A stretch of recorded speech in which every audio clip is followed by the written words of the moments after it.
Greetings, Patrick here, Eight Questions with, and welcome to the show. Yeah, we are gonna have fun today. Wow. So this is one of those interviews that you never think that you're ever gonna get. Like, you just don't think about it. You hope that when you start a show like this, you hope that you get somebody like this to come on to your show. Because it's cool as hell. Just be honest with it. And we are welcoming in the lovely Julie Michaels, um, who's had an amazing career. Her career, honestly, is one of the most fascinating ones that I've seen. I I have so many questions. I can't wait to get this going. I'll be joined by our good friend Hobbs Horror. He's going to be co-hosting this show with me, and yeah, this is gonna be pretty exciting. I I have so many questions. Julie has done it all. She's an award-winning actress, stunt person. She races cars. I think her sons race cars. She's into the racing world. Um, she co-runs a company, her own company. Um, she's raised a family, and it's just she's done so much in relatively an early age. And while we will be talking a little bit Roadhouse, there's so much more to her other than that movie. Much like Marshall Teague, who we interviewed last month, everybody remembers him playing Johnny or Jimmy. I'm sorry, Jimmy in Roadhouse.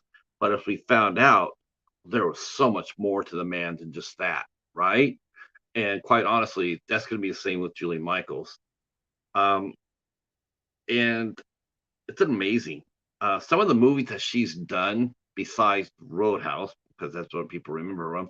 Some people might remember her from Point Blank. She was in that.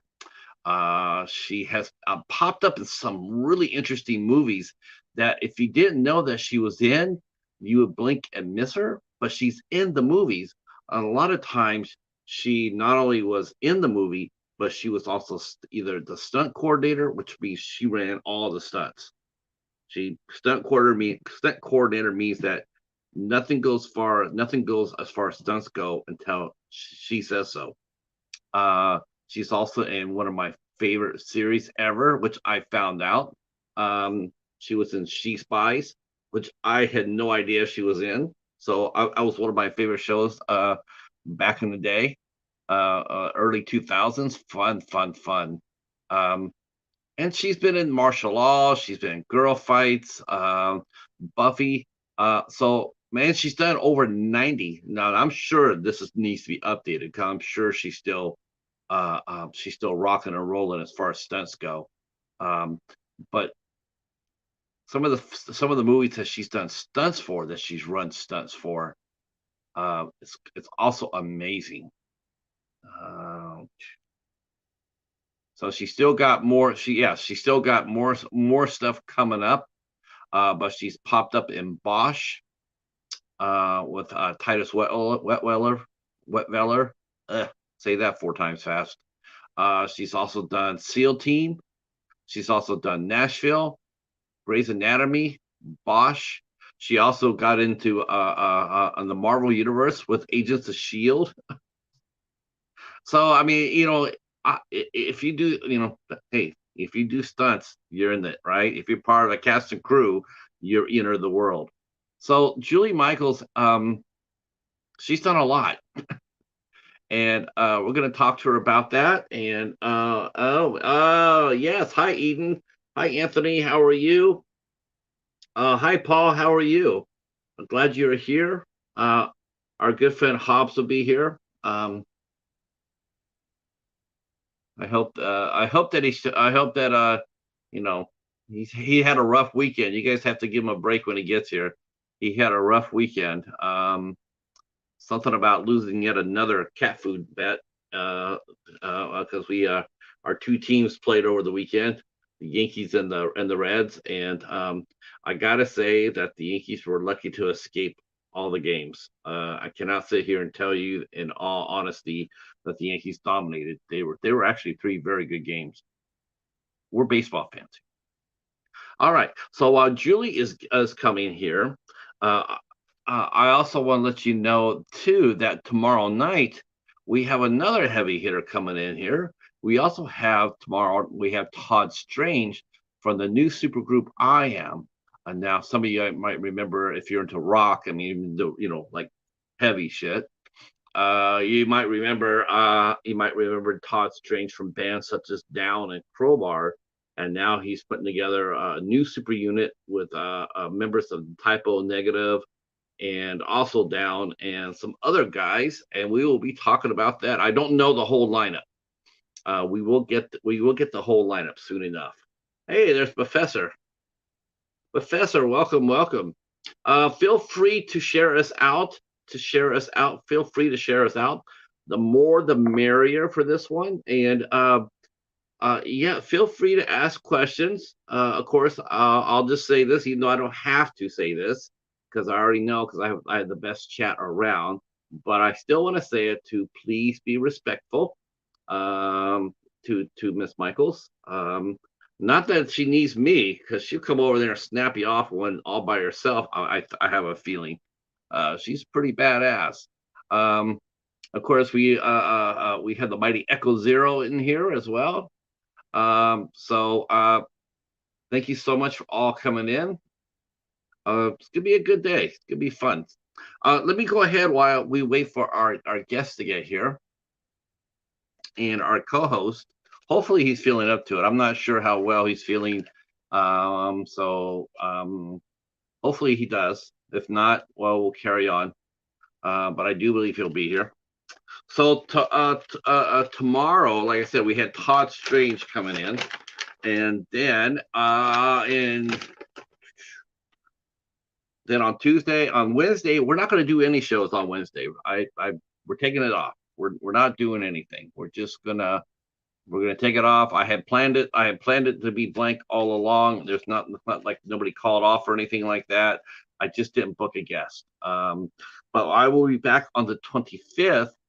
On the 25th, I'll be back at 1 p.m. 1 p.m. we have a special matinee show, and we're heading across the pond to talk to Yvonne Grace. Now, Yvonne Grace is not only a screenwriter, but she's also a script doctor. Now, I've talked to plenty of screenwriters on the show. You guys know that. You guys have been here. You guys know who we're talking about, right? People like Michael Cassie and writers like that. I mean, our guest last week, Michelle Lynn Blasky, screenwriter. I mean, um, and lots more. And so, where was I going with that? I never talked to a screenwriter. That's where I was going to go with that. A screenwriter is a different sort of a writer. They're the people that you call when you get a screenplay, and then you submit it, and they look at it and they're going like, this has a really good ideas, but it needs some help, right? So like the original screenwriter might have turned it in, and it needs a little help. It needs a little help, the script and whatnot. So what do? They call Yvonne Grace, and she comes out and takes the screenplay or the script, and she fine tunes it. She smooths it out, makes it workable. That's different from a screenwriter. A script doctor is a little different. It's sort of like a proofreader for a film. I think that's Fear the Cheetah. Um, the Cheetah will be here. He already made a pass earlier. So we'll be talking to Yvonne Grace. She's based in the United Kingdom. So we will be talking to her on Thursday, the 25th at 1 p.m. So I'm really excited about that because I've never talked to one. And then on Friday, 8 o'clock, we will be welcoming in our good friend, Lady Valerie, also known as the Spicy General. And she will be here with us on Friday. And we'll be joined by special co-host. We might even have two co-hosts. I got to make sure. I might have two co-hosts for this. I do know that Katie will be with us for the show, and I believe if he's feeling good, we'll be joined by our good friend Hobbs Horror once again. Uh, I know I got three co-hosts this week. I got three co-hosts. This is crazy because Todd Strange, we're gonna be joined by Jonas from the Friendly Men, and he will be here for Todd Strange. All right. So then the last week May rolls around, and we'll be talking to YouTubers. We're gonna be talking to a pair of YouTubers, couple of different type of people coming onto the show. One, we're gonna have a beauty channel come on. That's right. That's right. Beauty channel. We're gonna have our good friend Stephanie Sinceros come on, and she runs the channel Glitzy Gem. So she'll be here. And that's gonna be a lot of fun too, because I really haven't had a beauty YouTuber on since Makeup Mom and Son, since Michelle, and that was way back when. So, and then on the 30th, we have horror host and actress and all around wonderful person. Heather Markham will be with us on the 30th at 8 p.m. Heather Markham will be here, also known to some of you as Mama Creepy, and she will be here. She'll be here on the 30th, and then on the 31st. On the 31st, we close out May with a bang as we welcome our friend Shelly from Repurpose My Way. I know we have Julie Michaels here, and but I'm telling you about a kick-ass YouTuber. You just never know what you're gonna get here on the show unless you show up. That's how you know. Who's Patrick and the Cheetah gonna be talking to next? You never know until you show up. And I will, me and the Cheetah will be busy in June. We have a busy month in June, including going on the road. We will be going on the road to talk about the Purge, and I'll have more information for you for that. Yes, I'll be a guest hosting on another channel, and we'll be talking all things the Purge, and maybe some more Cronenberg. Okay. I think Hobbs is going to wait till the last minute before he comes in. I hope he's okay. I hope he's okay. If not, like I said, if not, we'll just continue to go on. We'll do the show. We'll do the show. Let's see. And this is going to be fun. I have to admit, this is one of those times where you just get a little bit jazzed. It's like talking to Marshall, because, it's such an iconic movie. Uh, the Cheetah he's hanging in there. I'm going to be taking him back in next week for a follow-up appointment to make sure everything is copacetic. But his spirits are mighty. He has savaged my feet yet again. I have had like 40 stitches in each of my feet. He's attacked my hand like 10 times through uh, so he's feeling much better. He's feeling much better. And thank you guys all for coming in early too. I appreciate that as well. Let's see. I better make sure that um,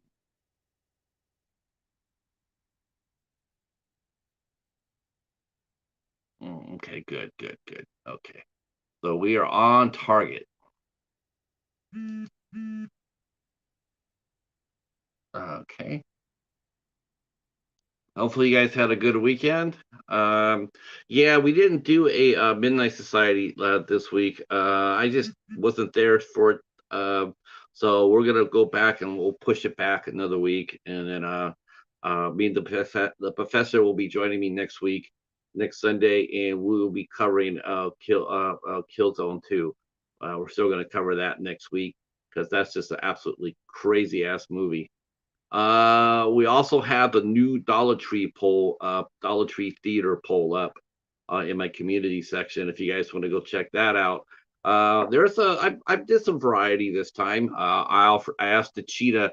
Oh, I'm not see who's here. So this could be Julie or this could be Hobbs. Let's see who this is.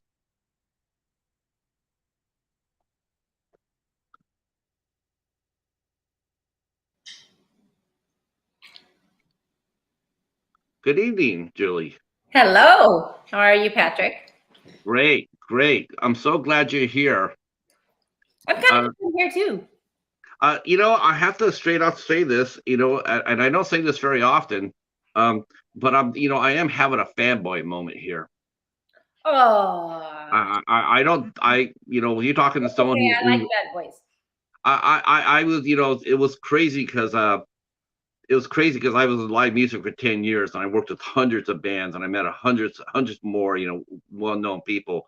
And, in my career there, I have like fanboy moments like 3 times. And then I met Marshall last month and now I'm meeting you this month. And all of a sudden it's like I've had fanboy moments. And it's so unusual, but it's so damn cool as well. I like cool. Your Hops will be joining us momentarily, I hope. Like I said, he wasn't. I'm not sure how well he's feeling. So if not, then it'll be just you and me. Okay. Well, I hope he does. Um, your career is one of the most interesting ones I've ever. I've been watching movies for a very long time. We all have, but your career has been one of the most mysterious and unique I've ever seen. That's a really great way to put it. It really Mysterious. is. It's always fascinated me about your career. I was just it was just like every time, and the thing is every time you see a Point Blank or you see Roadhouse or you see Chick Fight, you see you on the screen and you just go like I just want to ask her so many questions. Um, Well, I'm and here to answer them. Only 8, though. I hear 8. well, yeah, well, we might have to double that this time. We might have to double that this time. I have to admit. Um, I guess the one I'm just gonna go ahead and say it because I'm just curious. But you started out in the business at 18. You debuted at 18 in Roadhouse. You played Denise. I think I was actually 19, but yes. 19. That role set you up to. Did that role set you up for the doors? I mean, did the doors open wide for you after your performance in that movie? Well, I don't know about open wide, but definitely opened up. That's how I got the audition for Point Break, is from Roadhouse. Uh, so obviously I mean, you just every scene you're in Roadhouse, it was just you were just a highlight. Of course, you had that magnificent, the scene the scene in the bar. Hobbs, Hobbs in the house. Hobbs, look at he's Oh, on camera for me. I yeah! know. Wow, look at Hobbs, handsome. I am so Uh, grateful. I am so grateful. Thank you very wow. much. I know that was probably a big thing for you, but I really appreciate Hey, you it. know, I did it for you. That's Well, right. I appreciate it. Oh, You, no you did problem. No problem. you did it for the Boston Bobcats. Yes. Yes, Yay! the Boston Bobcats. Oh my gosh. So so the so you attended you commanded all that attention in that movie, and I just wonder why did you were leading lady material.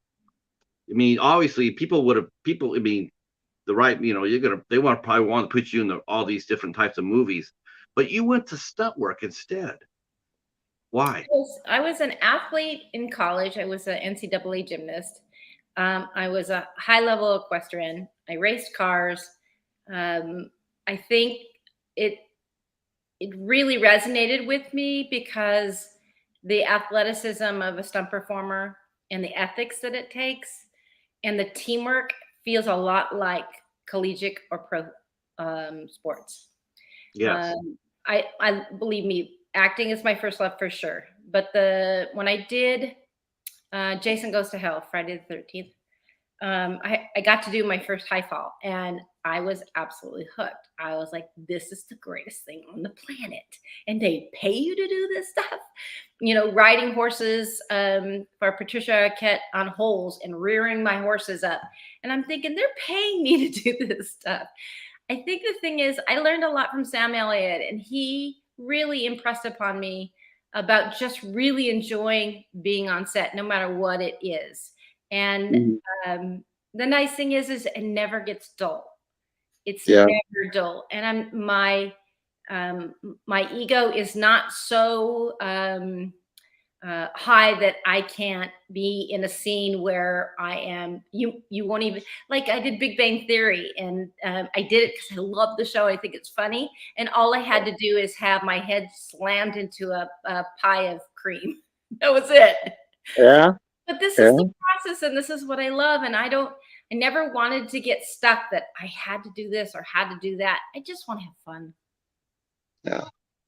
Um, so you were now, did you make that decision, right? Did you know that before going in, when you walked onto the set after you won your part? Did you have an inkling before that you did Roadhouse, that this is something you wanted to do?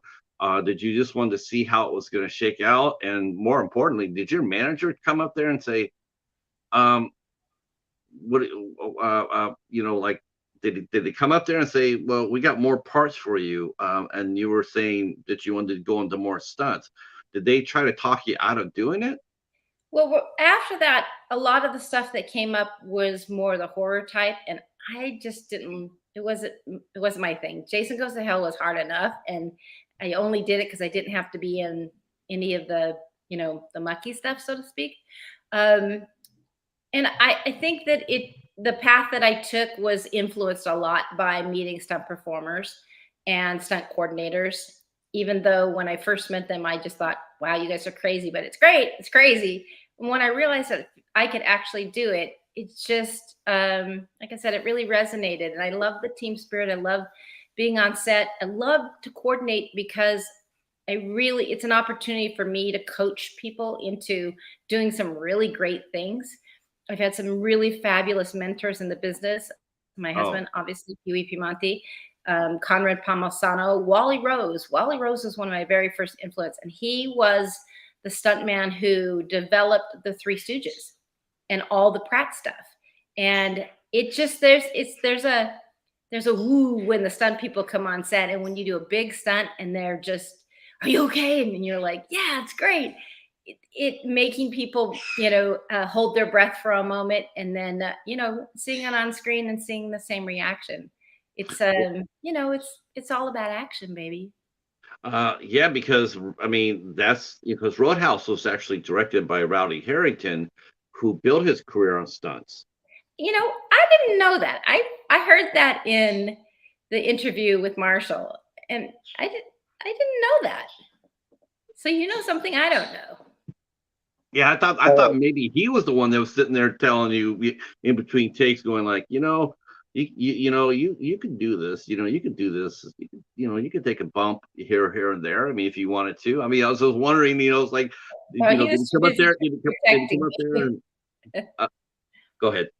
He was busy protecting me. I hadn't at all done stunts at that point. Right. Yes, and he protect you on scene? I mean, is he very like, because that scene, it was, let's be honest, it was full of testosterone. It was mainly men. So how hard was Yeah, it for I long you? for those days, the manly men. They How still hard? How they was still it hard? exist. Because to me, I was thinking, I'm thinking, well, you got Sam Elliott there was probably looking out for you, and of course, my big question is, what was it like to share scenes with Ben Gazzara? Because I love Ben Gazzara. I think he was great. My You know. mama always told me if I don't have anything nice to say, don't say anything at Oh, all. that's heartbreaking, but I I'm respect that. That's sorry. that's too bad. Um, and of course you had of course the late great Patrick Swayze. There's so many men on there that did great things after that movie, even before that movie. I guess they were, and yeah, I have to sit there and say, because I was rewatching it before we got here, and this will be my last question for right now. I where you watched it, I forgot the part where you went to Jeff Healey and you walked by him and you just touched him as you walked by. Was that improvised by you?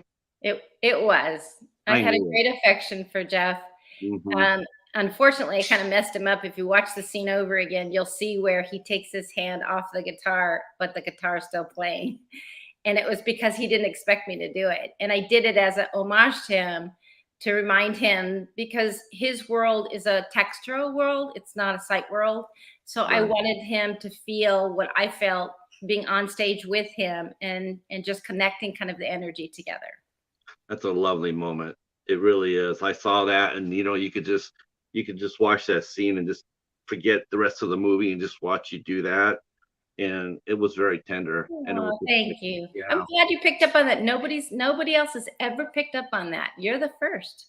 Um, well, I admire Jeff Healey as an artist. He was taken away way too soon. Yeah. He had so much to play, and quite honestly, I mean, he was just a badass. He really was. He was a great musician.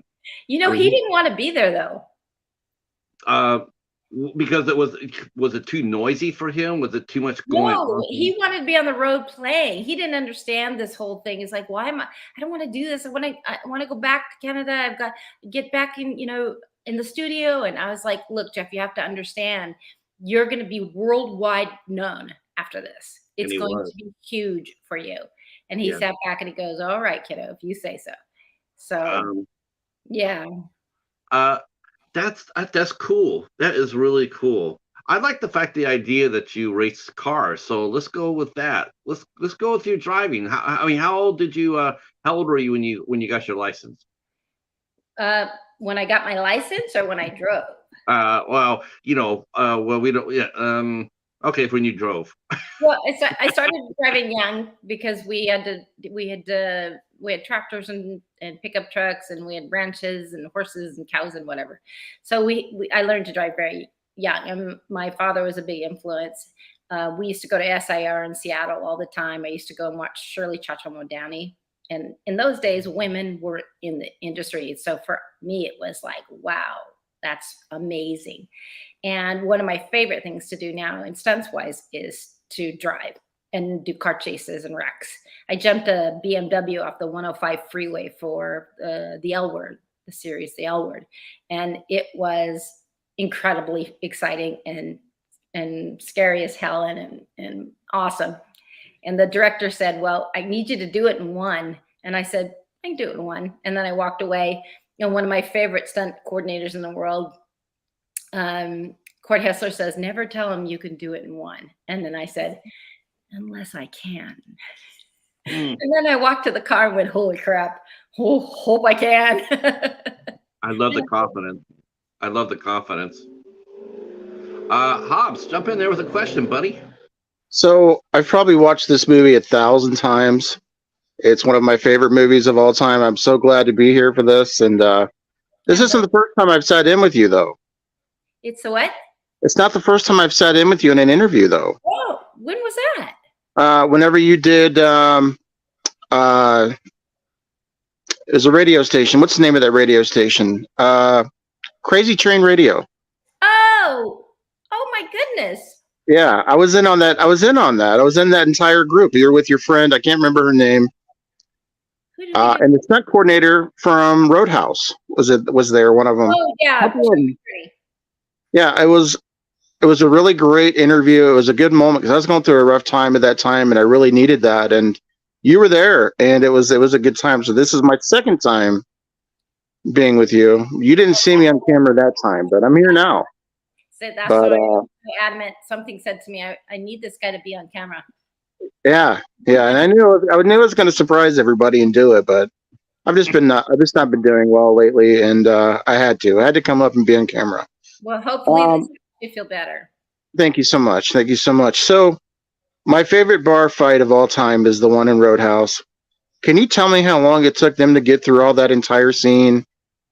All the way from where you're up on stage, he pulls you down, that whole entire situation. Big Sam Elliott. I would say, if I remember right, it took a couple, 2-3 days, and because there was so many working parts to it. it was just a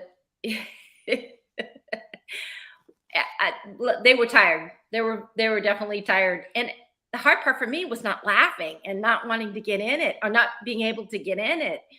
And I, they didn't let me throw a chair or a bottle or anything. And you're like, no, no, Yeah, your character wouldn't do any of that. You just hide.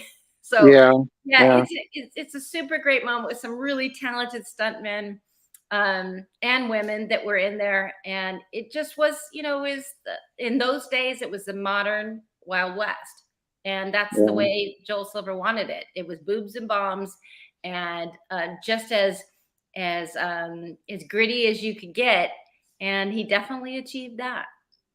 I forgot to ask this on the last interview, and Patrick hasn't brought it up either.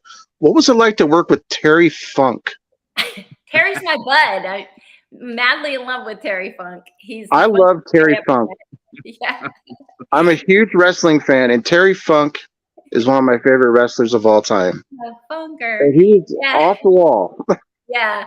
He's awesome. He's beyond awesome. I used to get really mad at him though after we were done filming and we'd hang out.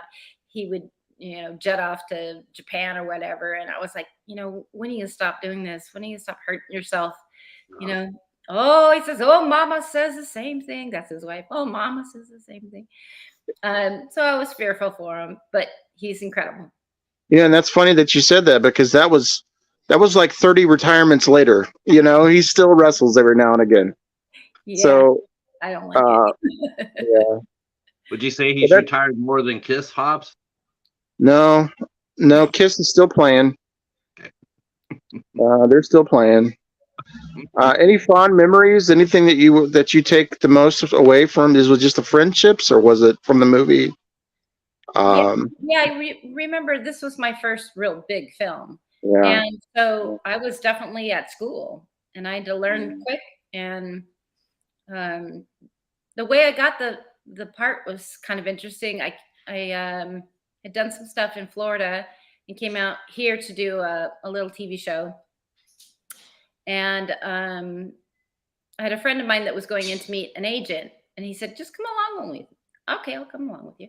So I sat in the waiting room while he went in and met the agent, and the agent came out with him, and I thought we were ready to leave, and he looked at me and he pointed at me. He said, "Are you an actress?" And I said, "Yeah, I am an actress." And he said, "Come inside." And so we talked for about 3 minutes, and he gave me a piece of paper. And he goes, "Be at this place tomorrow." I was like, "Okay." I didn't know what it was. yeah, 6 auditions and a dance audition later, yeah. Wow. I was Wow. in Roadhouse. And Uh, did you keep anything? Did you get to keep any props or anything from the? I have my dresses. Oh, nice. Gold nice. Silver gave me my dresses. He allowed me to have them. And They didn't let you keep the leotard when you were working out, like the aerobics. Like, I don't think I took the leotard. I think that was the great dresses. I was going to ask her if she Yeah, got to keep the hat. oh yeah, right? That's like, See, yeah, that's that what hat. I done. So, you were already driving. You were already an athlete before, as you mentioned. So, I mean, so how you got into the racing? God, you mentioned Chacha Modowny. God, that's a name we don't hear anymore at all. And Yeah, she was such a pioneer. I used to watch her race when in Pomona. yeah. She used to drag race to Winter Nationals in Pomona, California. I used to watch her go up there and race up there. Amazing. So after the initial surge, after you did your film, so what was the first thing you did after Roadhouse? Did you stay stunts, or did you try to do more, acting? Were you going out for auditions? We break with snacks, and I actually was cast in a different part. And I got a phone call from Glenn Wilder, who was the stunt coordinator, and I knew him from Florida. We were friends, and he said, "Julie, I want you to change parts." And I said, "Wait, what? Did casting know about this?" And he said, "Yeah, we've talked to him about it, but I want you to change parts." And I said, "Okay." And I'm thinking through the script, trying to figure out what part he was talking about. And when he told me, and I was like, I'm not doing that. No, I don't want to do that."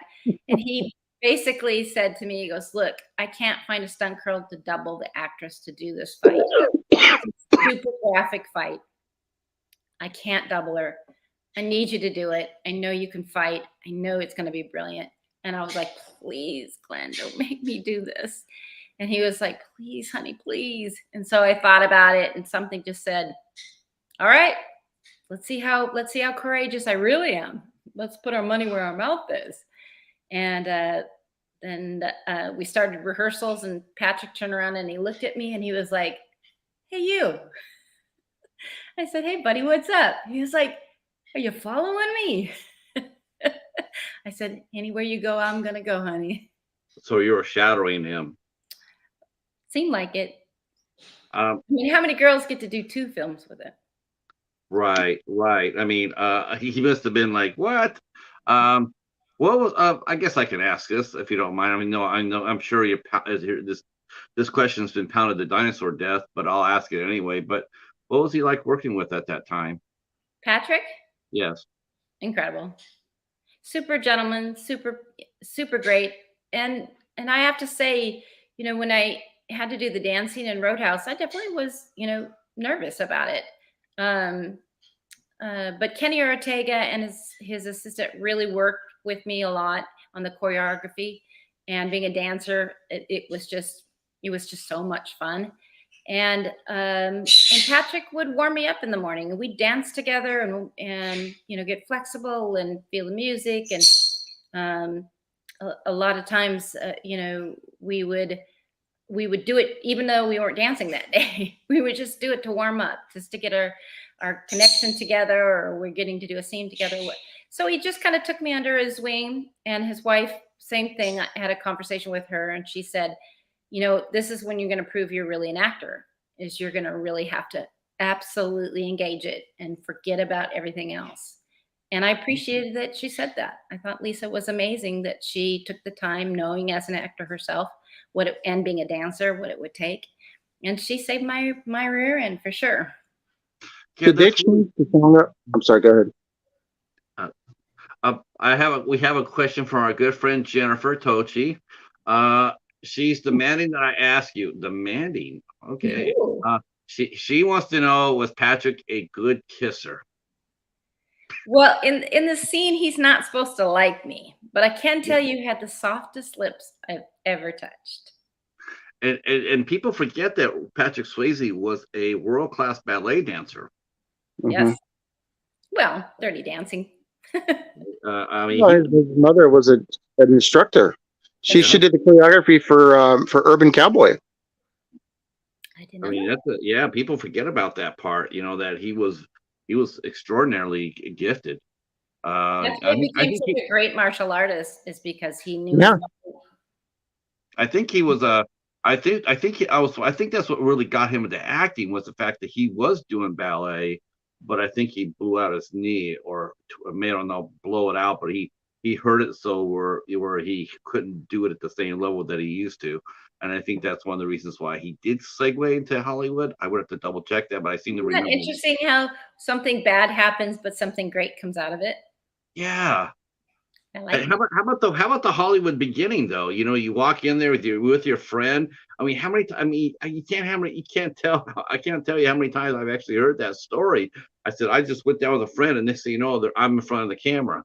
It's like, how does that happen? It's just like, and then you did what luck is? Luck is when preparation meets opportunity. I was gonna say luck is when you have a crash and you walk away from it, but okay. Well, that too. I'll give you that one. So were you always based in Florida? Did you grow up in Florida? No, I grew up in Washington. Okay. Well, and what led you down to Florida? I did a musical that traveled and ended up in Florida, and then I was actually singing out there. And this casting director came along to read me for a show that they were saying it's going to be kind of like MTV Cops, and ended up being Miami Vice. And that's where I met a lot of people. And I was auditioning, and a show called Dream Girl USA was being cast out here. I think Aaron Spelling was doing it. And I got cast and came out, and that's how I said, okay, this is where I need to be if I'm going to be serious. So after you did Angel Falls, you did that stunt work. Did you have to do anything? I mean, what was your first injury doing stunts? What was the first time you actually hurt yourself? Now we already know when you did Jason Goes to Hell, you cut your foot. We heard, Yeah, that's not even hurt. huh? That's not even hurt. Adam was just cute because he saw a little blood and he was worried, and being a Yeah, young director, and he picked me up and I let him. So he was. I Yeah, get he tougher was. than that. He absolutely adores you. Yeah, I have the same affection for him as well. I love people with big hearts. That's what I love. Yeah, Adam's I'm amazing. allergic to mean people, but I love big hearts. Uh, well, I think yes, that's a good thing to be allergic to mean people. So There's more of us than there are of the bad people. yes, The big-hearted people. stay away from the hurdy people. Yeah, that's it. Yeah. Yeah. So Um, my first accident, I hate to say that it's first. It's funny, I have a friend who's a special forces guy, and he said one day, he goes, "The first time I got blown up." Oh man. First time? Yeah. How many times? Oh my gosh. So the first time I was injured, I was jumping off a building into the back of a state bed truck for Pamela Anderson, and I actually broke my back. oh, jeez. Yeah, but I had been working with Sensei Benny Urquidez after Roadhouse, after I met him and started training under him, and he brought me back. He worked with me for months until I was back and strong, and I owe him my life for sure. I take it you have birds. I do. Sorry. No, I hear them talk. I hear them asking questions in the background. I have birds. I have dogs. I have a shepherd and a Belgian Malinois. Cats. I used to have a tiger. I love animals. I have a cheetah. You have a cheetah? Really? For sure? I do. Really? You do? I do. Is that why your thing says cheetah on it? Uh-huh. Well, I need to see that. I'll show you my tiger if you show me your cheetah. If you look right above you, you'll see a little picture. And yeah, I can go get him. He might be sleeping. Aww. Do it. Why are you laughing, Hobbs? I'm not laughing. I said go get him. Oh, okay. I thought you were laughing when I said I had the cheetah. I'll go get him. Oh, okay. All right. That's all right. Let me go get the cheetah. He'll take up the whole camera. Yeah, ask questions, Hobbs. Oh, I got plenty. I'm filled with questions. Next question. So did they try to change the music for your dance at all, or was it preset to the Hoochie Coochie song? Yeah, it was preset. Because that's what we had rehearsals prior to, so the music was set. Yeah. That's the perfect song for that dance, by the way. Awesome. I literally probably played that song thousands of times as I was driving, just like on my playlist. I love that song. Like when I tell you that Roadhouse is one of my favorite movies, literally could recite it from start to finish. It's interesting when we made the movie, we knew we had a lot of fun. Oh, see there he is. Hi, Cheetah. Oh my gosh. This is Paladin. Kitty, kitty, kitty, kitty, kitty, kitty, kitty.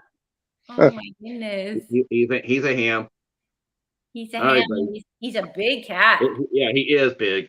He's entertaining. I had to take him to the vet, and it's always interesting. 30 seconds as soon as I walk through the door, the rest of the staff is already looking over their shoulder because he roars, he growls, and you know how big cats are, and so he makes a lot of noise. And you're like, uh-oh. All the other cats had to leave the vet because they were afraid of him. And the dogs. And the dog. When you moved out to California, how old were you? Were you just 18 or 17 when you moved out? Did you move out by yourself, or did your parents? Did they know what you wanted to do? I was already pretty much done with college. I finished college early. I got out of high school early, and then I went to a performing arts school. I was actually there only a short amount of time when they asked us to go and audition for a musical in downtown Seattle as part of an audition practice and teaching us to audition. And I went down. It was a big cattle call, like 7 o'clock in the morning. And it was like 7 or 8 at night that they auditioned me. And at the end of it, they said, okay, you leave on Friday. And I said, wow, okay, they're fitting me for clothes. And so I came back to school on that Monday, and the prof went around the room and asked everybody to, describe what it was like for them and how they dealt with fear. And everybody talked about it when they came to me. And I said, well, I'm leaving on Friday. And the male professor said, what are you talking about? I said, well, I'm leaving on Friday. They cast me, so I'm bye. He's like, you can't leave. You haven't finished school. And I was like, I don't think you understand. No, yeah, you got to go. You got to go when the iron's hot. So when I was leaving, remember my dad said, you'll be back. And I was like, nope, you don't tan up here. You rust. I'm leaving. Oh, wow. Well, the fact is too, is I hope people were paying attention when you're mentioning about auditioning for your first role. It was 6 times, and then a dance off. I mean, dance, to show that you could dance. It wasn't just walk in and like, okay, you got it. You had to go through 6 times. A lot of times that's the way it runs, though, too. Right. That's right. Were there any other known actresses with you at that time that maybe later on became well known? Was there anybody else in the room with you? The up and came with me? Not really. Did Glenn Close audition for that role at all, or Say that again? did Glenn Close audition for that role at all, or was that just a rumor? That I have no idea. I've never heard that. Okay. Just curious. No. I know there was a lot, but no, I don't know about that. They did. They made the right call for 100% sure. Yeah. Thanks. So I mean, now, because now your career is now you're starting to do stunts, and what was it hard to let people did you have to remind people like, hey, I love doing the stunts and I'm all right with that, and and it does, I love being busy, but like you said, your first love is acting. And did it become harder for you to get auditions for speaking roles? Because now people, when you come into audition, people were seeing you more as a stunt person. They look at your resume and see you as stunts, and so they wouldn't, even though you're, like I said, you're leading lady material, and who's going to argue with that? Because that's what perplexed me, is like, she's doing stunts, but she could be in any network TV. She could be any movie coming out now. I mean, it was just like, I was just like, that has to be by choice that she's doing this stuff, because it's like, I'm sure everybody and their agent were trying to get you to come act in their movie, and like you said, probably a lot of horror directors. But then after you started doing the more stunts, you got well known. How long were you laid off with your back injury as well? I think about 9 months. So 9 months. Now were you able to still audition for speaking roles during that time? No, all I was doing is rehabbing. Wow. And you know how Hollywood is, right? I mean, 9 months, that's an eternity. Yep, sure. Wow. But you hit the nail on the head. In those days, you were one or the other. You were very seldom both. And then you look at people like Bruce Lee, and you think, well, he does both. So why is it so odd that you can do both? Isn't that? I was just about to ask you, did you ever get an opportunity where you could act in the role and do the stunt? Well, Point Break for sure. Mm-hmm. But I've done plenty of roles where I've done stunts at the same time too. Yeah. I got to play Marilyn Monroe in the series Las Vegas, and did a stair fall down an escalator. And you know how the escalators have the little teeth in a miniskirt. And the great thing is that people started to learn that there are people that can do it all. And as I got farther along in my career as a stunt coordinator, I really pushed for people to learn to act and learn to stunt together. And that's what helped us win Emmys. We did Southland, my husband won an Emmy for getting Mackenzie jumping building to building 165 feet in the air. That's no slouch. No, not at all. Think about it. If you've ever stood at the end of at the ledge of a building, and I think you got to jump 16 feet to the next building, 165 feet in the air. But Pee Wee knew he was an athlete. He was absolutely an athlete, and he had a stunt double there. And he goes, if you feel at any moment you don't want to do it, don't worry about it. And he did it. And it's that's what the audience wants to see. They already know about stunt doubles. It's boring to see stunt doubles sometimes. You want to see the actor do it if they can. And that it just makes all the difference in the world. It Yeah. does. I agree, Julie. Because look at Tom Cruise. I mean, he's the template for that, Right? right? I mean, Oh he's boy. I mean, that guy. You just know. He's You not know. real. He's from another planet. He's Yeah, crazy. he's not going to pass away in bed and yeah, he was playing tennis and he dropped. You know, that's not going to happen. It's going to be No. where Doesn't he was make some, flying he he was doesn't, flying yeah. F-22 and went out with a blaze of glory. Yeah. Um, uh, yeah, I was just thinking, you're right. I mean, there are more and more combos. I think the Crystal, other thing too, though, Patrick, they're more open, or they were, and they're even more open now. They being the casting directors, to men being able to act and do action. And then you see someone like me, and you think, she can't do that. She can't. That does what? But it works. It really works. And now I think I've really promoted that in the industry. And we've brought up hundreds of really talented actors who can also do their action to try to include more people who are able to do them both and create a better environment on set, because now you're not paying for two people, you're not feeding two people, you're not housing two people, so it's less money for production, and you get a better shot. You get yeah. a better shot.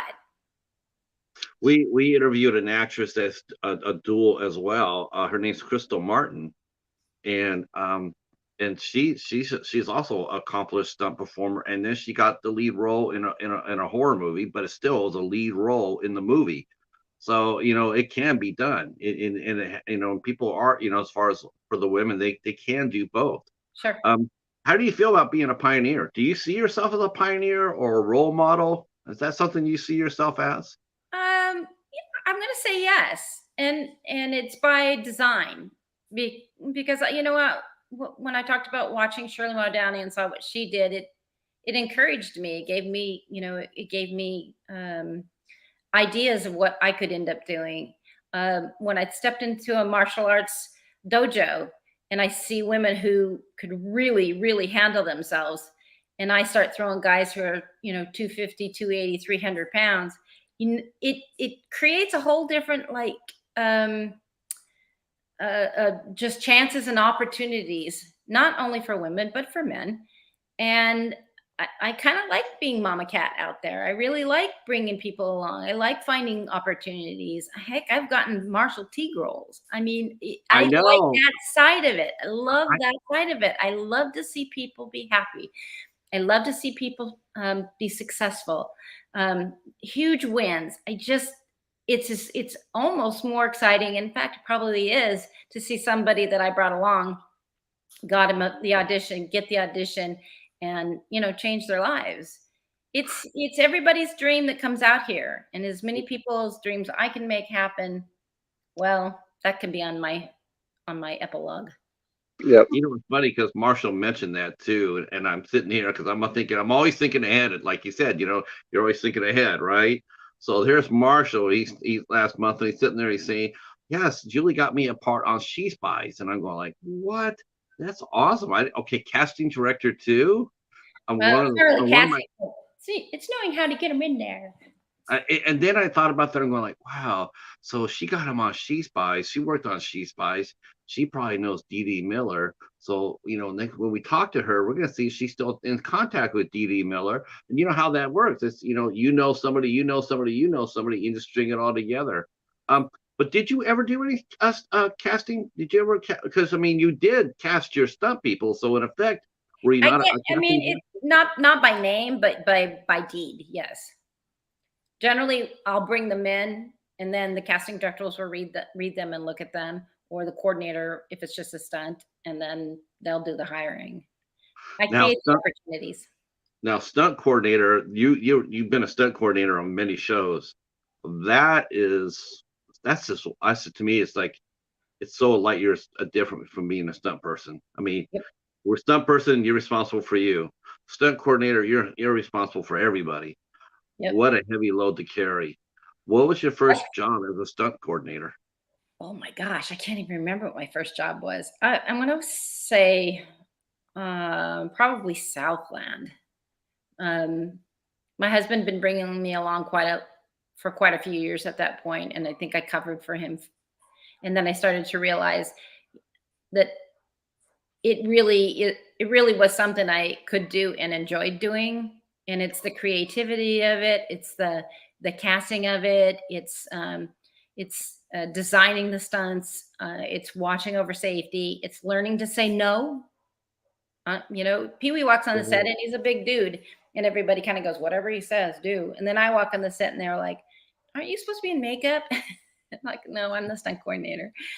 But by the time I'm done, they see that it's all about the relationships you make and seeing great talent and then seeing it through in a budget that they give you. And at the end of the day, having a director or producer walk over and say, hey, that was really great. It's a really wonderful day when you go home and everybody was safe. Hey, Has Patrick, your did go you ahead. ask her about? Did you ask her about Point Break earlier? I came in a little late. No, not really. Not too much about Point Break. Care to elaborate? No, you go ahead. I'm sure you have Oh, questions. okay. Any thoughts on Point Break? Memories? Um, Gary Busey was fun. It was really interesting. You I've know, met Gary. yeah. Haven't you met Gary Busey, Hobbs? Yeah. Yep. Yeah, he was quite a character. Um, for me it was invigorating because I was able to do it. You know, how many people fight somebody completely naked? Yeah, You know, that's true. um, Yeah. when we were in the shower, Catherine Bigelow came over to me. And by the way, she's just amazing. I love this woman. She came over to me and she said, "We're going to blow this shower as if it's been shot out." And she had the forethought, and this is before I was doing stunts. So Yeah. forethought to say, just right at the beginning, put your hand over your face like you're washing your face to protect you from the glass. And she saved me because the glass hit me all over the left side of my body or the right side of my body. Yeah. It didn't hit my face because I had my hand up. So she saved me. She's And so underrated. She's so underrated. so underrated. She's incredible. And Yeah. she's brilliant and kind. Yes. And she Yeah. understood how, that was a very sensitive kind of scene. But Yeah. um, as they're pulling the glass out of my skin, the stunt coordinator and my makeup artist, Wes Don, who's passed away, unfortunately, greatest makeup artist on the planet. He used to call me little boy. So, oh, little boy, you got a boo-boo. Oh, little boy, you got a boo-boo. How could you be upset? You just No. and That's cool. then I went back in there and kicked Keanu on the head. That's right. That's right. I love that movie too, but I'm not for sure that we touched base on it. I was just curious. So, yeah. Let me ask you. You mentioned that the new fight in Point Break, and then of course your dance in Roadhouse. Did your beauty ever work against you, like in landing a job, like landing like a coordinator job or a stunt job? Did they look at you and say, "Yeah, you're way too good looking to be doing this"? Was there? Did you have to overcome any sexism when you're? Sexism in Hollywood? No. I know it's strange, right? Look, I've never looked at it like that. I just had a goal and I just did it. I don't have time to worry about what somebody thinks. I care about Yep. what he thinks at the end of the day. Yep. So there. I mean, so Don't mind, it won't matter. you didn't have to deal with the casting couch culture then. You don't deal with something you don't do. How's that? Yeah. There you go. Yeah, that's for sure. Amen to that. Yes, I'm glad. I mean, because back then it was a lot more. Back then it was so more prevalent, I guess, than it is now. So, I so think the after Point Break, all the casting people and directors were scared of me. So Yeah. hell yeah. kick my butt. I'm too scared of her. Yeah. So, okay. So, what has been your personal favorite moment in both your either acting and or your stunt work? What's the one thing you're most proud of? Ah, this is an easy one for me. Um, we did the show SEAL Team. And in the second season, we did something called a spy rig. And it's an extraction for the SEAL team to get off a cliff when they have no other way to get out. It's extracted by a helo, and they drop a line down, and it has pick points for each of the six. And on that cliff, they hook in, and they are picked up, and they fly into the air, and they're still hanging from this rope, thousands of feet in the air, as they fly off looking like Superman. And it's Wow. never been done on television before. It was a very long process and a lot of work, and some of the best helicopter pilots in the world. Wow. Kevin LaRosa Sr. and Jr. were the aerial coordinators on that. And it was absolutely magical. And it was the most dangerous stunt ever seen on television. And Wow. we went off without a hitch. And we rehearsed it. We talked about it. We had a 2-hour safety meeting. Safety meetings are usually about 3 minutes, 5 minutes. We had a 2-hour Right. safety meeting so that everybody knew what they were going to do, what was the in, what was the out, where was the LZ. We took time rehearsing it, just lifting him a little bit up and then dropping him down, and a little bit up and dropping him down. And mind you, I think at least 3 of them were our actors on the show. Now they were all either PD or special forces, but they still were. You were looking at their faces as they were doing it. And I remember standing at the top. Pee Wee was at the LZ and I was at the top of the cliff. And I remember saying, and we pray before we do stunts. We do it all the time, but this prayer was much different. And David Boreanaz was directing, so that was really important for us to make him a hero. And I just remember just bargaining, if there's anything you ever need me to do, I will do it. Just please let this be great and safe. And it was incredible. And to this day, it still makes me weep. Wow, that is so cool. And we Uh, got an Emmy nomination for it. yeah, you won some awards for yourself. Let's talk about your awards because I'm pretty happy I was pretty happy to see that and went like, of all that hard work she's done, she damn well better win some Aw, awards. thank you. So you won Emmys.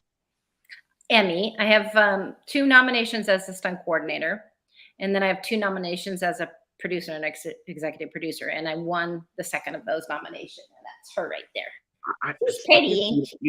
It sounds like a cliche when you sit there and say, "I'm just glad to be nominated," but in this case, seriously, yeah, I was the first woman in history to be nominated in the category of comedy for stunt coordination. And it's amazing to me because the person that I learned from was the genius in comedy, and that was Wally Rose and the Three Stooges. So I think he was really happy because that's an area it's very hard to be extremely expansive in. Most of the time, comedy doesn't have a lot of stuff. And then I ended up doing the stunt too. So not only did I coordinate it, I crashed a car through a building. Does that happen a lot for you, Julie? When you do go out and because I saw that you do a lot of stunts, a stunt coordinator, and then you also do a role in the project as well. Is it hard to separate the roles? I mean, when it's like when you're doing a stunt and then they say, okay, fine, and then you go in there like, then you go in there and you do your speaking role. Is it hard for you to get into character and to separate yourself from the stunt because you're thinking about it? I'm thinking you're thinking more about the stunt necessarily than maybe the script. Is that a case? Well, most of the time, this was just an exception to the rule, but most of the time we don't stunt or act when we're coordinating. It's all about the coordination. You cannot take your eye off the game. In this particular instance, I was virtually the only one besides a passenger in the car with me doing the stunt. So I didn't have to watch out for anybody else. It was only what I was doing. But as a rule, we don't do it. We're asked a lot of times to do that. We just don't, because if anything goes wrong, you'll look back and go, if I was always concentrating on the stunt, this might not have happened. And we don't play that way. We're not based on money. We're not trying to make money because we're going to get in front of the camera. No, it is extremely important to Pee Wee and myself to have our ethics in line so that people stay safe. We want to sleep at night. Yeah. I guess that'll be one question I'll ask you now. Have you ever lost a crew member under your watch or on a set Absolutely with not. you? How about on set you were on? No, thank goodness. Mm-mm.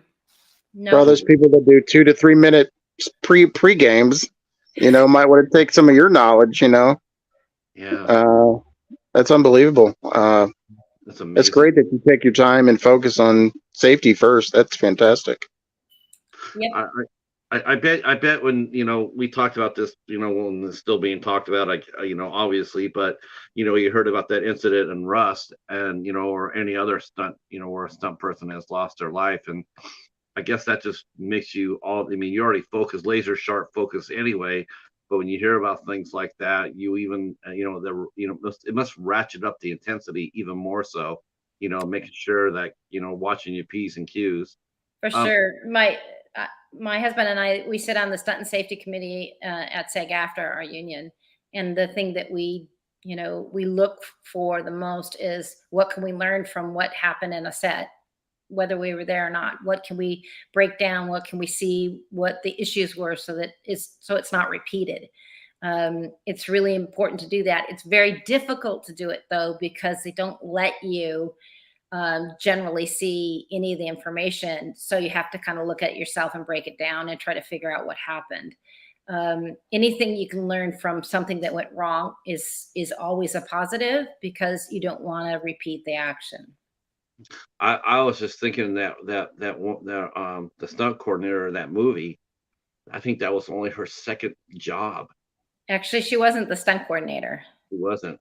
Was she just a She did was the she armorist. armor? And that was only like her second job.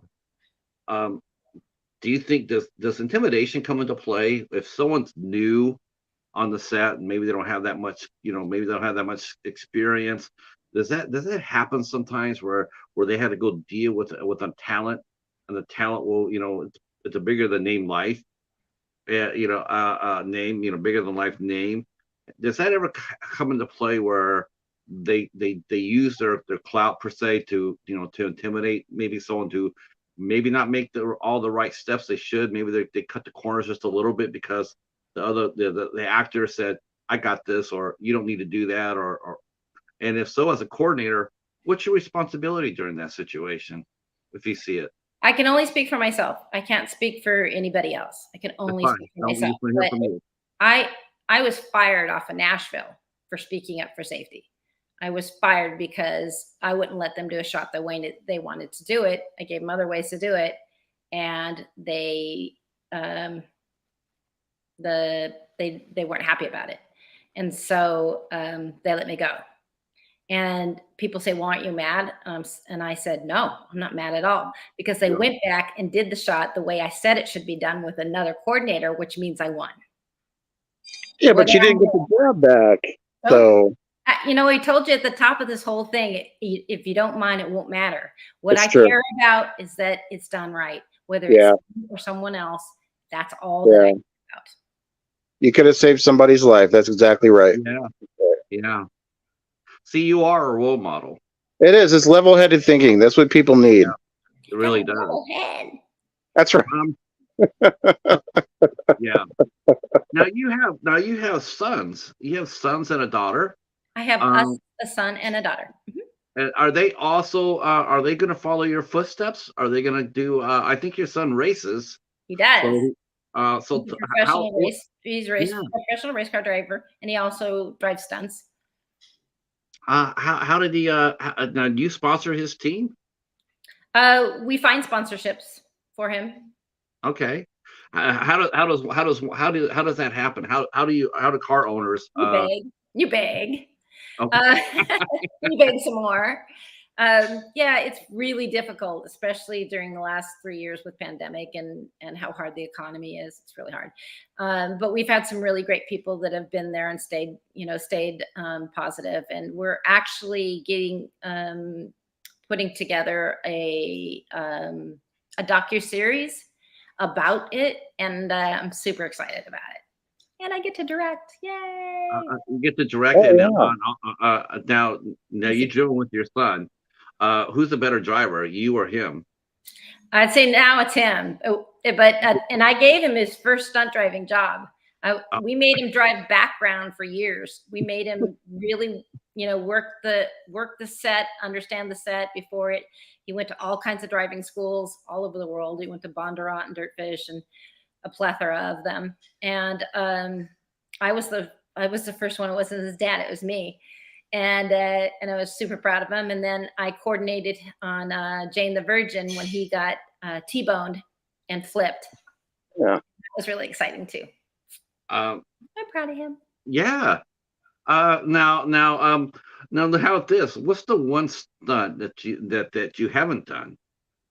Oh, let's do some acting too. What's the one stunt that you didn't do that you wish you had? And two, as far as acting goes, what who's been your favorite scene partner so far? You can give us three. I can give you three. Give me three favorite scene partners.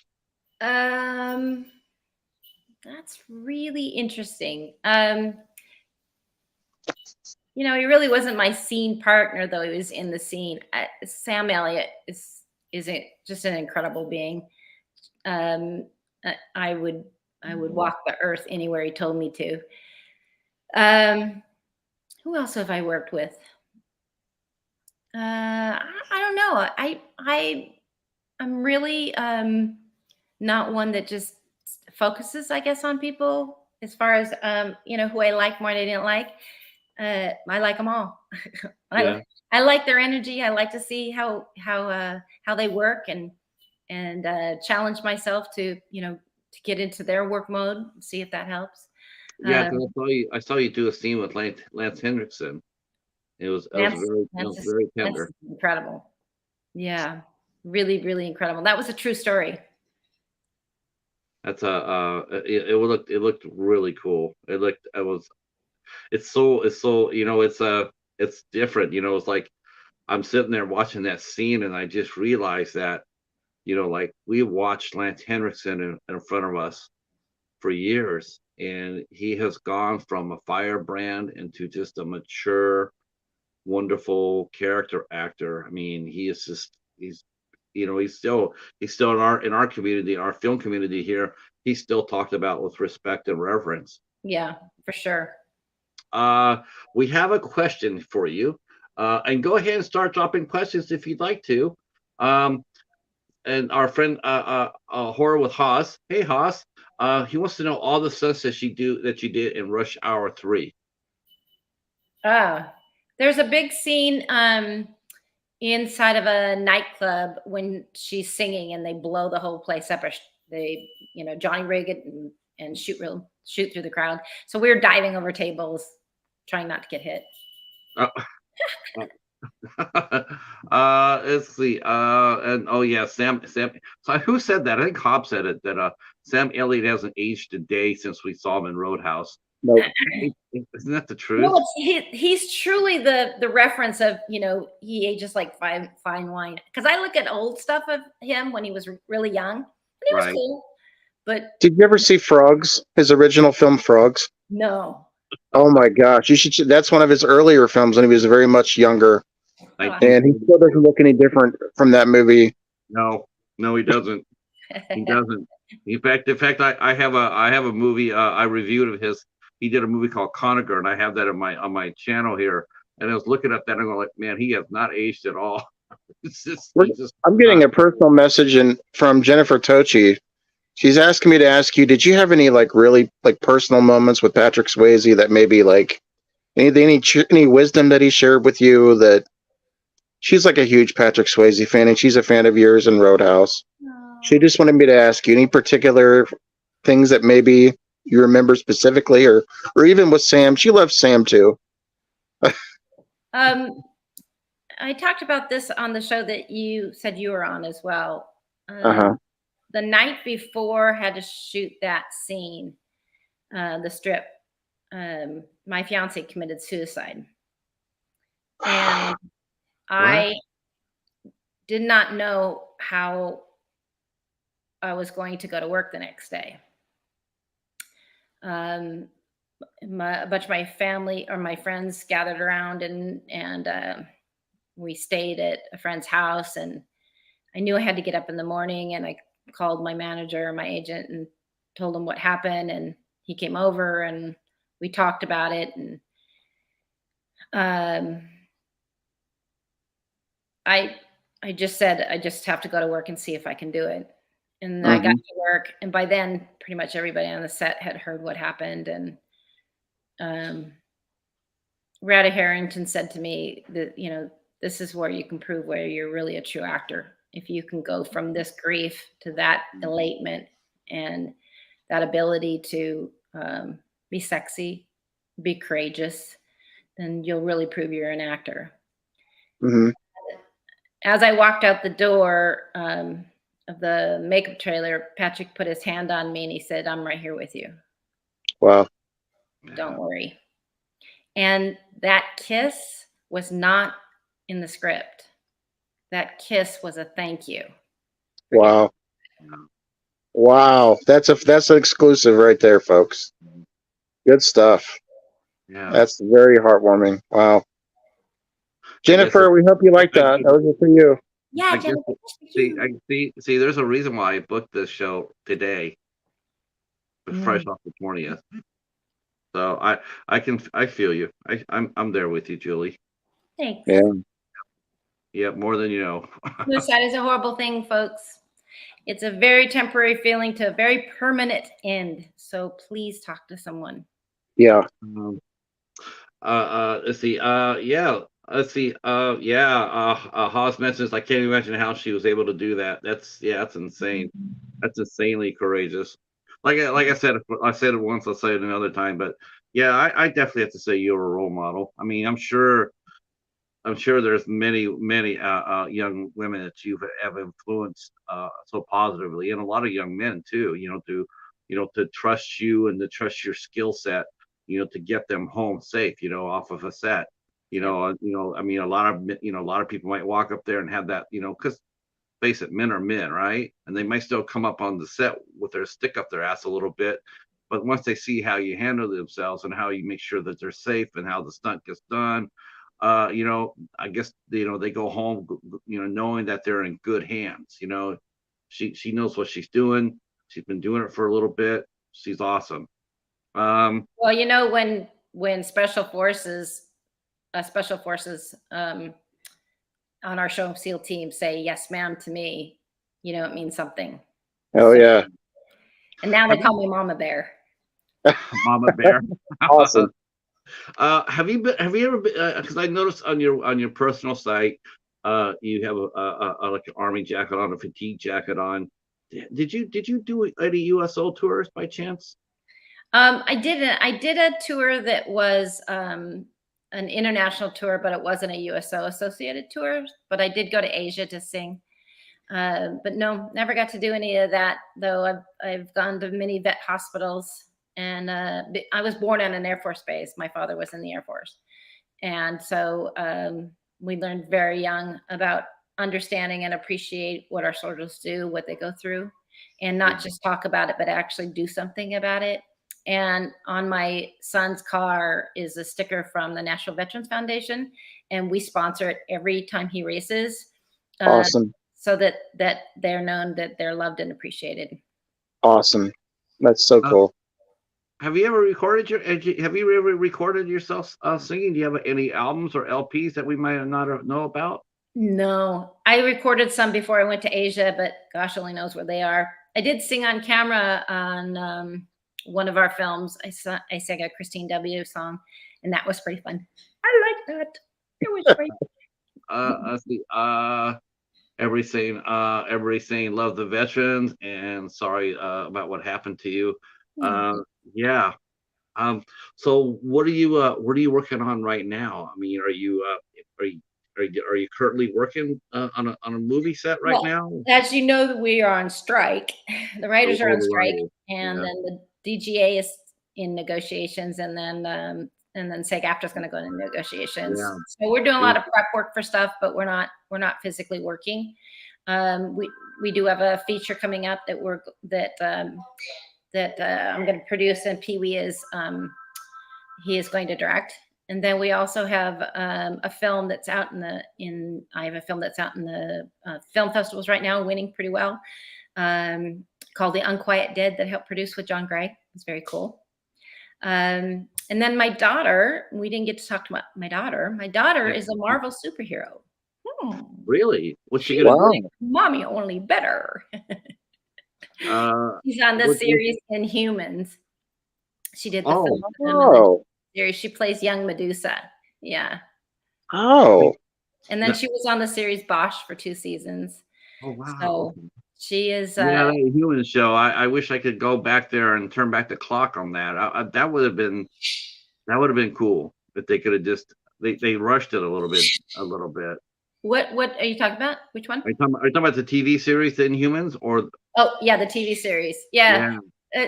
It's too bad. It was really cool. It was cool. And she got to fly to Hawaii to shoot. So how fun is that? I was sort of hoping they changed. The dog into I was hoping they changed the dog into the cat. For the show. Oh my gosh, that would have been a great idea. Yeah, it would have been, wouldn't it? Yeah, I think the biggest problem though, they cut Medusa's hair and never brought it back. It's like she's all about her hair, guys. Yeah, her power. That's her superpower. You gotta give it back. You yourself were in the MCU. You did Agents of Shield. Yeah, just one day on the show. Yeah, that counts. You're in it. Yeah, doesn't count. Would you want to? Are you more comfortable with the big, massive productions, with feature films, or as TV? Do you like doing TV, or do you? I like it all, baby. I like it all. I love it all. A lot of people don't like to do low budget stuff. I love to do low budget stuff because there's less people and less things to have to go through. And we're like, we can do this much faster. And then I like the big stuff. I did Titanic and jumped off that darn boat. Yeah, they all have their positives. It's some of the harder things to do. Television is very hard because you have no time. Wait, you were in Titanic. Oh, geez. I'm gonna have to go look for this. I'm gonna get one of those magnifying glasses and go through scene to scene and see if there she is. There's That's someone crazy. jumping off that ship. Oh my gosh! At least you're not the one. You're not the one that hit the propeller, right? Oh gosh, no, that was a guy. Were you there for that? Was that a real set right there? I always wondered about that. Like, how big is that? A real set, or did they CGI that? Was that when I worked on it, it was a real set, and it was down in Mexico on the beach. So it was actually a ship on the beach, and then they built a pool on the opposite side of the ocean so that we could go into the pool like we were going into the ocean. But it was a huge, magnificent set. And James Cameron, obviously I know him from Point Break. He's always really fun to work with. And we jump off and he come up and he goes, could be shit, could be great. I don't know. We just loved it. Oh yeah, that's great. Wow, that's insane. You're getting all the insides. Okay, boys and girls, quick, drop some questions for Julie because we got to let her go pretty soon. So if you have any questions that you would like to ask her, now would be the time. And while we're doing that, Hobbs will be telling us more about the upcoming Boston Bobcat season. I don't know about the Boston Bobcats. This first I've heard of them. Oh, did you see the video I sent you? Oh my God! I've been working since 9 to 10 or to 8 today. Oh, I got off at 8, and this is what I did right when I got off of work. So I haven't had a chance to even sit down really, but I had to be here to see you guys and Julie and. Hey, you love me. You came. I came and I wanted to make sure I was on camera because it was important to me. Absolutely. Yeah. Well, it is to me too. I need to.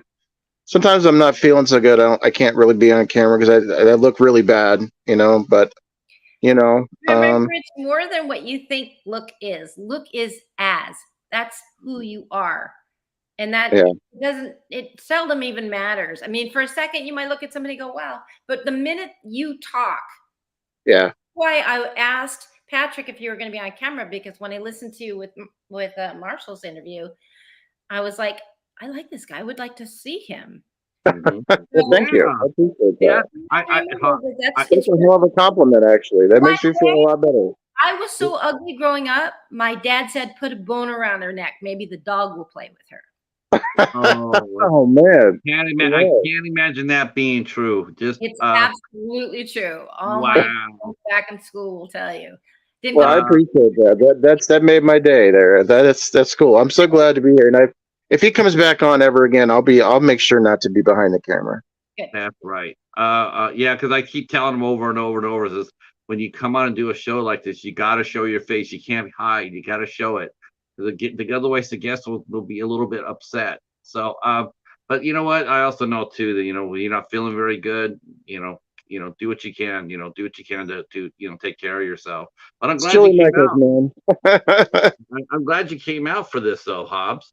Yep, Yeah. Um, glad to be all right. here. Oh gosh, yes. Oh gosh, thank you, Haas. Thank you so much for that. Okay, so we got to talk about one other movie before we let you go because speaking of superhero movies, and how could I forget this one? So tell us a little bit about your experience on Doctor Mordred. I love that movie. We love that I movie, think Julie. actually that's a song. That's the movie that I sang on. Wasn't it Dr. Mordred? I think that I think it was. It was the scene right before the main bad guy breaks the window and comes into the Yeah, yeah. I Brian get Thompson. I get to dance but yeah, Brian. I love Brian. I'm still friends Brian's with cool as Brian. hell, isn't he? Yeah. I'm very good friends with him. He's super cool. Oh, really? It is it's yeah, he doesn't live far from me and he's yeah, he's fun. Um it was a very fun movie for me. And it's also a movie that I met my husband on. Oh wow, We Doctor didn't I wasn't Mordred. doing stunts then, so I wasn't around when he was coordinating, and we actually met at the wrap party afterwards. Oh, So I'm very Oh, Doctor Mordred just got elevated to even more that's awesomeness. the hype movie. Yeah. he doubled the guy that when did he double Brian? When he went through the glass case, there's a big glass case. Uh, Anyways, he was a stunt coordinator on that show, and when I met him, we were at I can't remember the place in Hollywood, this big place in Hollywood, and the producer, I looked at Pee Wee, and he was on the other side of the room, and he was sitting up like this with his arms all crossed, and I was like, "Who's that asshole?" And the producer goes, "No, no, that's Pee Wee. He's a really nice guy." I go, "Oh no, I can smell an asshole a mile away, and that one is." And come to find out, he's like the nicest guy on the planet. Who kid? That's how it always worked out. That's fantastic. Yep, yeah, 30 years this year we'll be married. Nice. Awesome. congratulations, Congrats. congratulations. That one. Yeah, that's Now that's amazing. a trailblazer for you. Yeah. Yeah. Indeed. Let's see. He looked like an asshole, and then 30 Charles years later, we're He says Charles Band can even help make a love connection for folks. Right. Charles Band fun to work for? Charlie. Is Charles Band fun to work for? Was he fun to work for? Yeah, he was fine. He was fine. It was a million years ago. He actually, my friend Denise Duff just did another subspecies with him, and they just premiered it here in Hollywood last week. I was supposed to go, but I didn't go. yeah. She was the one that sat in with us on that meeting, by the way, or that one Zoom meeting. She came in a little bit later in the Zoom, and Denise Duff. Oh, okay. Denise, Yeah. she's a hell of a This is photographer. my best friend.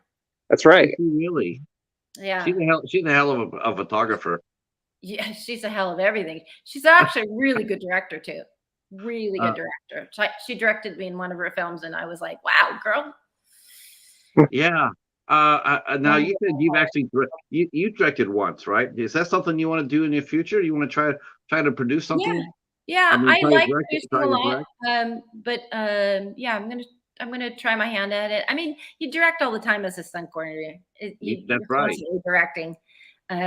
So it's really not a big step, to do that, especially if it's something that you also been an actor. So you kind of, I've been on so many sets. Have you changed your opinion about horror films? I mean, if you got a good horror film script now, would you direct it, or would you act in it now? Well, Jamie Curtis kind of just like really changed my mind after her great speech. Yeah, I mean, it would have to be something that would be fun, not just No, just. just not just gore fest. Yeah, of course, of course. I sat Something. I sat through the screening or the premiere of Jason Goes to Hell. I watched the first 8 minutes I was in, and then I did this. I'm sitting in the front row, and it doesn't look very good. You were awesome as Agent Marcus. You were awesome. That was just so much fun. Watching you dash across there and get it.